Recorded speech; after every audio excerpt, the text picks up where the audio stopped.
Hi, welcome to Educator.com again, and we're going to have another lesson in Adobe Illustrator CS6. Today we're going to talk about effects. Now we've talked about some effects already, so these are some other effects, and there's even more effects. We can only do so much in one session, so we're going to cover a few effects today. Now,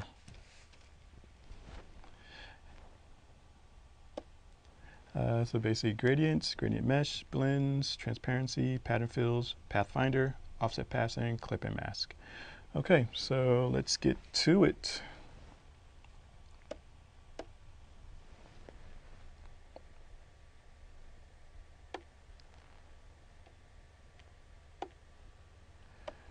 So basically, oops, let me select the right layer.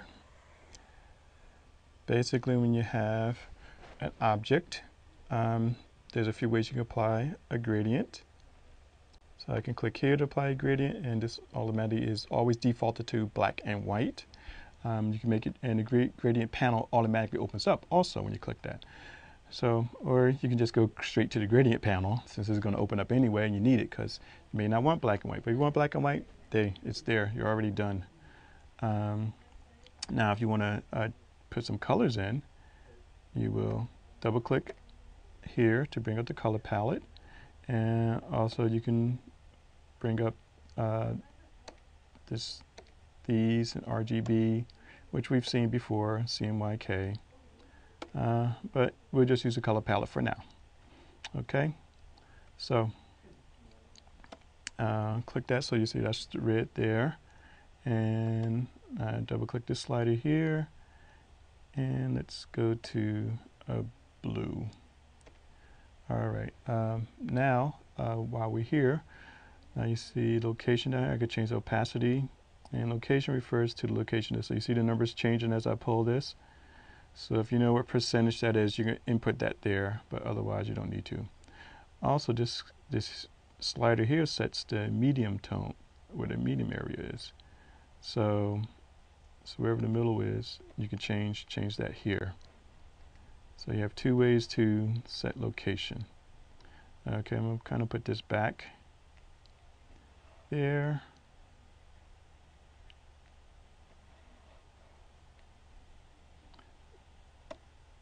Okay, now I can change the direction, reverse the gradient, so I can reverse that there. Also in this pull down menu, I have some presets that are already here. We're not going to deal with that right now, but they're available. And here I have a linear gradient set, and you can change that to radial. So let's go back to linear for now. Also, you can set the angle that you want here. So 90 degrees, 45, and so forth. So let's go back to 0. Okay, so now let's close this. Now, even without the gradient panel open, you can still make some changes. So directly on here, so I click the gradient tool, and this bar automatically comes up. And when I hover over the bar, I get all the functionality that I had with the gradient panel open. So I can move this, and also I can change the rotation, change where it starts. This is the start point. So that kind of defeats the purpose if you do that there. Now, also one thing I didn't show you on the panel, but you can do it on the panel here and here as well. Now you see when I hover over and I get a plus mark, that means I can add. When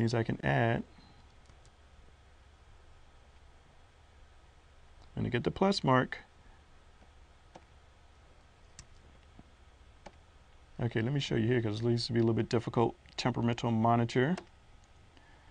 So when I get a plus mark here, I can add a slider. And likewise, I can change the color. And I can add as many as I want.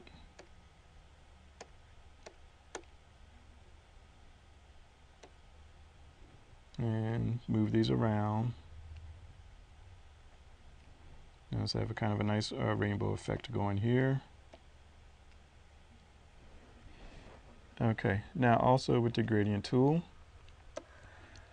I can pull to change the direction here, start it however I want, any angle.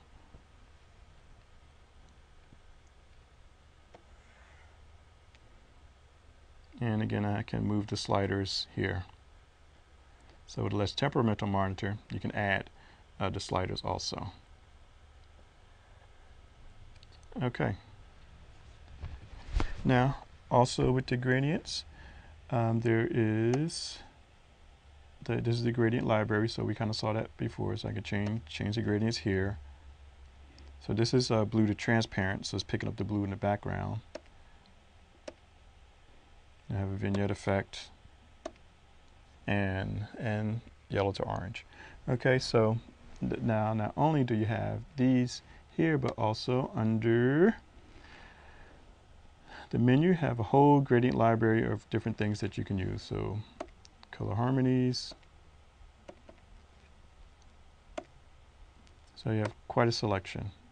Okay, so anything that you want may already be done, but again, the best thing probably is to create it yourself. So let's go back and do that. So let me go back to what I had, to red, add a slider, yellow, and green. Let's make that a little darker green so it can be seen. And let's make my orange a little bit darker also. There, I think that's good. Okay, now as you saw when I went to the gradient library, the gradient I previously selected wasn't there. So you have to save the gradient. So you do that in the swatch library. Now you can do two ways. I can pull this to the swatch library and drag it, or I can just put new swatch. Let's put rainbow. And now that is added. So you can see if I go to the one next to it, and then here, so here's my rainbow swatch. All right, so that's how you save a custom gradient that you've already created. All right, now